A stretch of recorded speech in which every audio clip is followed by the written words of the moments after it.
श्रीकृष्णस्तुतिः।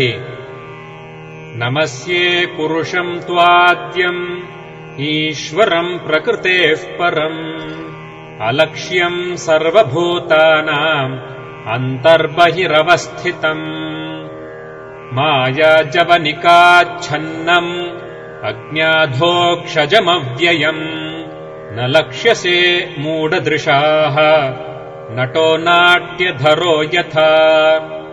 तथा परमहंसानाम् मुनीनाम् अमलात्मनाम्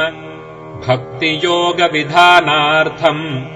कथम् पश्येमहि स्त्रियः कृष्णाय वासुदेवाय देवकीनन्दनाय च नन्दगोपकुमाराय गोविन्दाय नमो नमः। नमः पङ्कजनाभाय नमः पङ्कजमालिने नमः पङ्कजनेत्राय नमस्ते पङ्कजाङ्घ्रये। यथा ऋषिकेशखलेन देवकी कंसेन रुद्धातिचिरम् शुचार्पिता विमोचिताहम् च सहात्मजा विभो त्वयैव नाथेन मुहुर्विपद्गणात्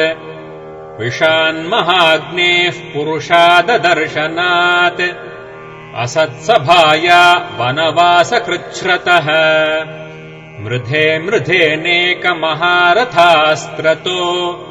द्रौण्यस्त्रतश्चास्म हरेभिरक्षिताः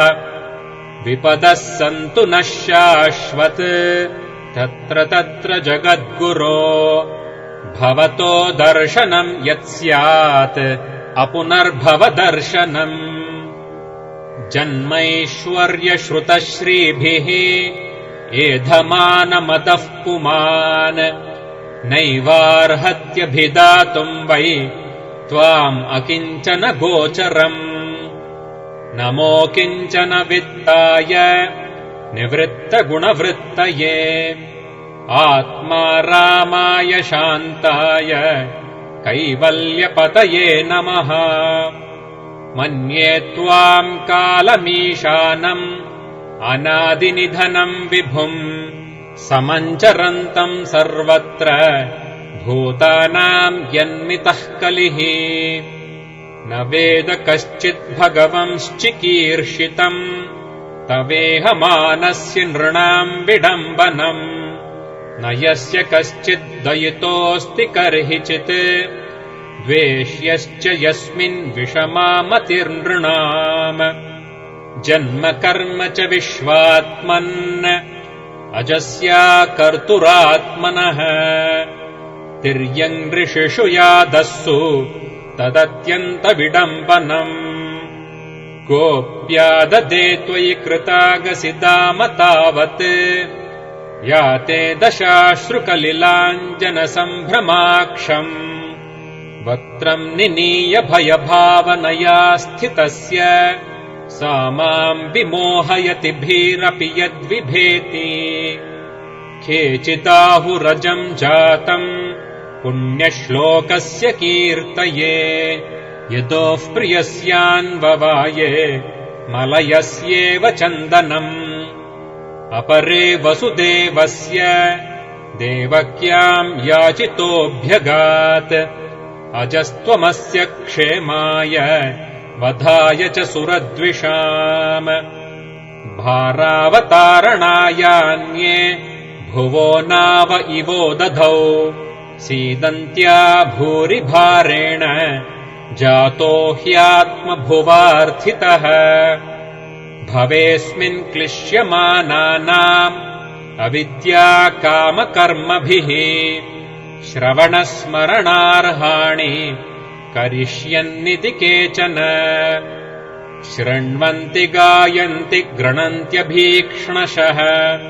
स्मरन्ति नन्दन्ति तवेहितम् जनाः त एव पश्यन्त्यचिरेण तावकम्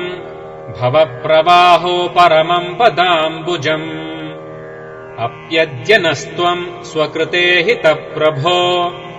जिहाससि स्वित्सुहृदोऽनुजीविनः